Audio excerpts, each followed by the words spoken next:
ఉన్నారు.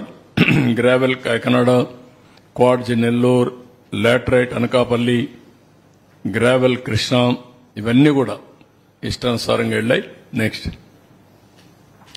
అక్కడ ఇంకొక విషయం కూడా, పోలవరం రైట్ బ్యాంక్ కెనాల్ దగ్గర ఎంత లాస్ అండి దానికి ఎవరు ఎస్టిమేట్ చేశారు? 800 కోట్ల రూపాయలు విలువ చేసే గ్రావెల్ ని తోలేశారు. అంటే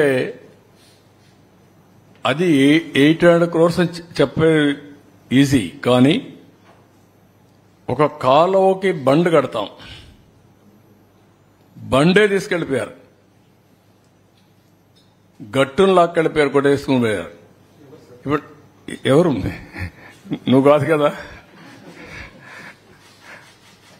పేర్లన్నీ వస్తాయి.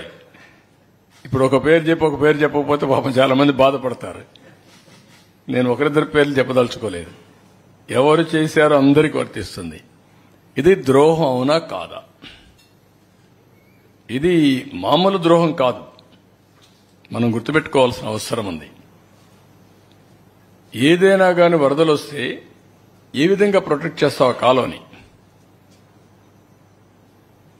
అంటే ఎంత దౌర్జన్యం, లేకుంటే అరాచకం, లేకుంటే వీళ్ళకి ఇంకా ఇష్టానుసారంగా చేయడం, పొగరెక్కి ఏం చేసినా జరిగిపోతుందని కడాన కాలువ బండును కూడా వేసే పరిస్థితికి వచ్చారంటే వరదలు వచ్చినా లేకుంటే వర్షాలు వచ్చినా ప్రమాదకరమైనటువంటి విషయం ఇది. అమరావతి గ్రావెల్ని వేశారు, రోడ్డు మీద ఉండే మట్టిని నాకు వెళ్ళిపోయారు. ఇంకా వీళ్ళని చూద్దాం. ఇకపోతే ఫారెస్ట్ ఏరియాలో కూడా స్మగ్లింగ్, రెడ్ శాండర్స్ పెద్ద ఎత్తున జరిగారు. దీనివల్ల ఇల్లీగల్ మైనింగే కాకుండా ఇవన్నీ కూడా ఫారెస్ట్ ల్యాండ్ అన్ని చేశారు, మ్యాంగ్రోవ్ ఫారెస్ట్ చేశారు. నెక్స్ట్ ఇక్కడ మీరు చూస్తే లార్జ్ స్కేల్ స్మగ్లింగ్ జరిగింది. అది కూడా చేయడం కూడా చాలా సిస్టమేటిక్ గా నేరస్తులు ఎట్లా చేస్తారంటే, ఫస్ట్ ఇక్కడ 230 మంది తగ్గించేశారు, వేకెన్సీలు పెట్టారు, 423 మందులు. మనుషులు లేకపోతే స్మగ్లర్స్ యథేచ్ఛగా దోచకపోవచ్చు. అక్కడి నుంచి ఏం చేశారంటే 4 FBOs ని 5 FROs ని ఆన్ డ్యూటీ పంపించారు.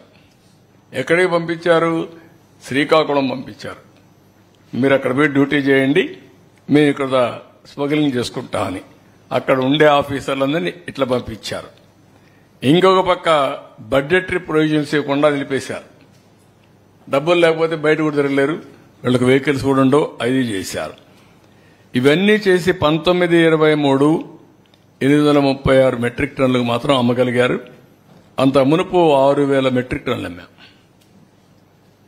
అంటే మొత్తం వచ్చినదంతా కూడా వీళ్లే స్మగ్లింగ్ చేసుకుని వేరే దేశాలకు, ముఖ్యంగా చైనాకు తీసుకుపోయే పరిస్థితికి వచ్చారు. నెక్స్ట్ దీని విలువ కూడా మీరు చూస్తే 440 కోట్లు మాత్రం వీడు వచ్చినా చేశారు. 14-19 అయితే 1623 కోట్లు ఇచ్చాం, అప్పుడు రెవెన్యూ వచ్చింది.